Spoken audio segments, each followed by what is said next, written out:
welcome back to another episode on Anxiety Doesn't Own Me podcast. My name is Emmanuel Isaacson, and I'm an anxiety coach who helps people to overcome and heal their anxiety naturally. On today's episode, what we're going to be talking about is how to deal with death anxiety. This is something where people are terrified of dying or terrified of death, that it may happen to them. And this is something that I used to deal with, and I think it's one of the most scariest thoughts to have.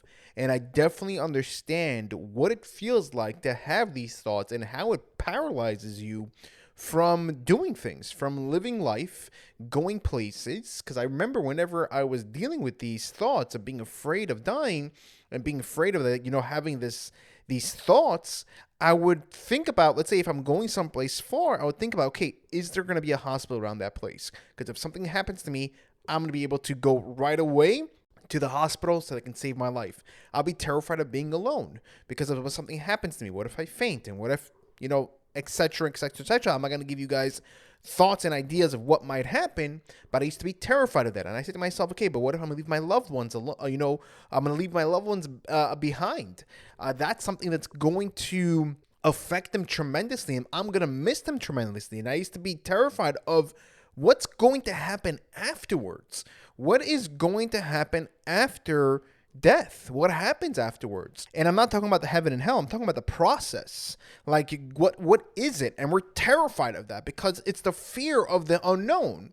And it can really, really, really paralyze us from doing things and just being ourselves. And it can really put a lot of stress and worry on somebody because we're being controlled on the thought about death. And today I want to help you guys out, like I do with the rest of the episodes, so that you guys can start working on this issue and to be able to overcome it so that you're no longer afraid of death. Now, of course, again, having fear of death is good because, listen, it protects you from danger. Now, if somebody's not afraid of death, they don't care about danger.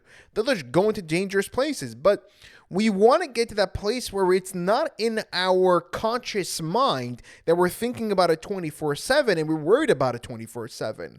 We want to get to the point where this thing can kind of like, you can let go of this intrusive thought and be able to move forward so that way we can actually feel better and actually live our lives the way we want to. Now, I'm going to talk about a few things that you guys can do, and hopefully you guys can start off with one thing. Again, you don't have to start with every single thing. Start off with one thing and see if it helps you, and then little by little add more and more and more. If you want to write some of this thing down, please do. You can stop the episode right now, take a pen and paper or, on your phone, whatever it is, so you can remind yourself of the things whenever you're having these thoughts.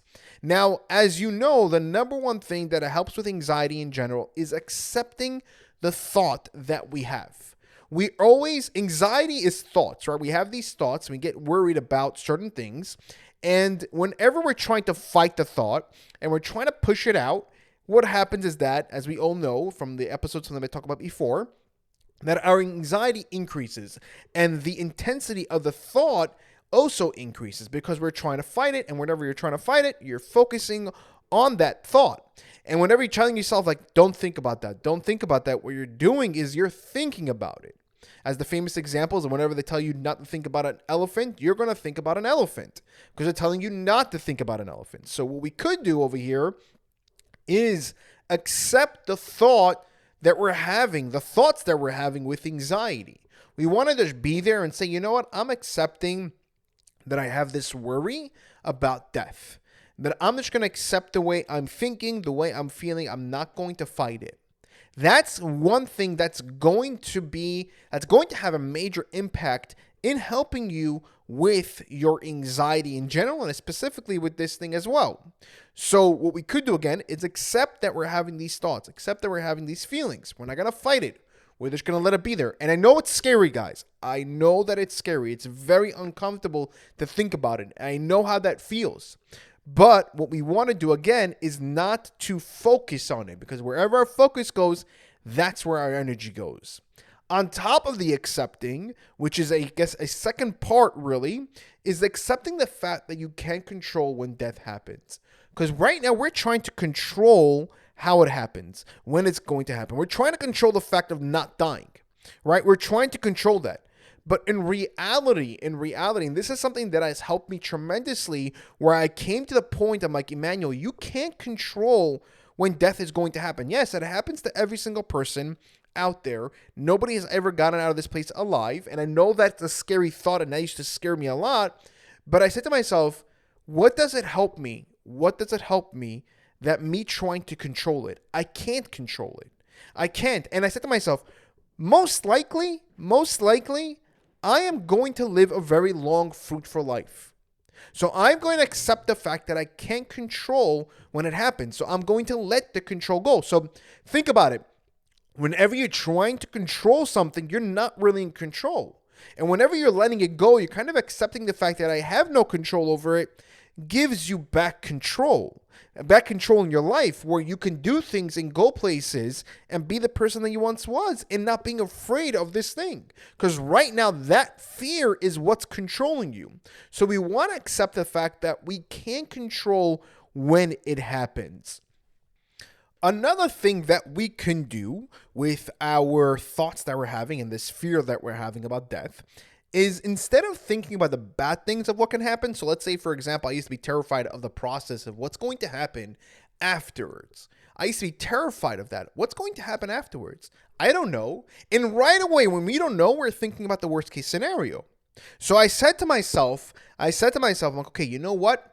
I need to change the way I think about the unknown. And by the way, this is in general with anxiety. Whenever you think about future things, now let's say if you need to go places and do things, instead of right away, we don't know what's going to happen. So let's say if you're afraid of having a panic attack in a certain place, we're right away thinking about the worst case scenario. Instead of thinking about the thing, you know, what's the best case scenario? Because it's the unknown. So we have the power in changing the thought over there and changing the reality, the perspective of how we're going to see the situation. So we can change it from a negative and say to ourselves, you know, I'm going to have a panic attack tomorrow. I'm going to enjoy myself with them. I'm going to have a good time, and I'm not going to experience any panic attacks. And even if I do, I'm going to be able to control it. But it's going to be the time of my life, and I'm going to go places and do things, and I'm going to enjoy myself. So same thing over here. When we're having the fear of the unknown, what I said to myself, okay, you know what? I'm just going to apply this over here, the same exact concept, where instead of me thinking about the worst case scenario of what's going to happen, I'm going to change the unknown to being like the best case scenario.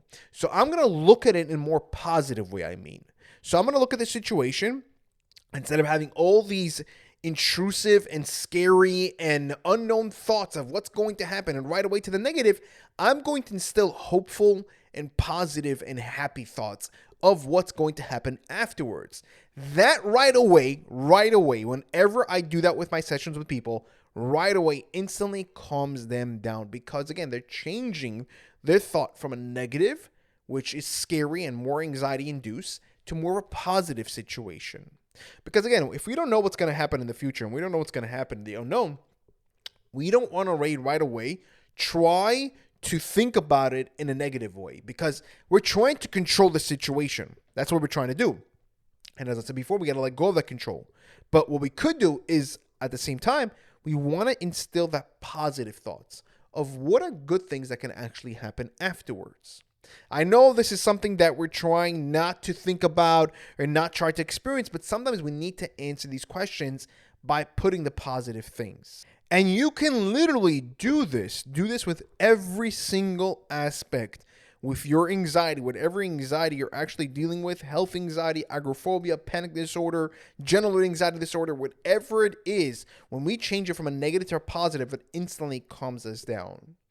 Another thing, guys, the last thing that really helped me out, and of course there's other things we can do, but again, I'm not going to bombard you with a lot of information. You can take some of these things and start instilling it in and start working on it, is ask yourself, what has it cost you so far in your life, not with money-wise, but just quality of life and your enjoyment of life?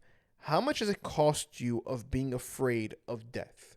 Now, again, not being afraid of death is not a good thing, of course, because again, there's certain things that we don't want to do that are dangerous, and we shouldn't do them. Of course, we want to be safe, but at the same time, there is a certain amount of, there's a certain level, of that. So let's say, for example, we are afraid of flying or even leaving our house or going places that are generally safe.